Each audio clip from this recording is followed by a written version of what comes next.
Welcome to Luca is a Billionaire, where the only thing I invest in is your answers. You start by confirming account details and selecting a server region. That ensures latency and jurisdiction align with your goals. Once done, pick a protocol, WireGuard for speed, OpenVPN for compatibility, and install the official client or prepare an OS profile. Make sure your device has current updates and a working internet connection.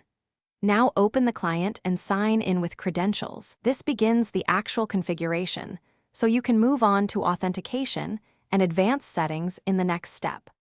You now configure authentication, type credentials or import a certificate or OVPN profile because secure credentials prevent leaks and handshake failures. Next, adjust DNS settings to prevent DNS leaks.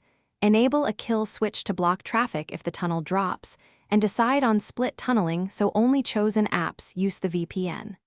Also set auto reconnect and preferred server to reduce downtime. Test the connection with a built-in diagnostics or ping. If packets fail, recheck keys and protocol mismatch before proceeding. You connect and watch for a clear status: connected, tunnel established, or an error code. Once connected, verify your public IP and DNS to confirm traffic routes through the VPN, because that proves privacy and geolocation change. Make sure apps behave as expected and enable startup launch if you want persistent protection. If something goes wrong, recheck credentials first, then switch protocol, disable conflicting firewall rules, and flush DNS caches. If you still see leaks, collect logs and contact support with time.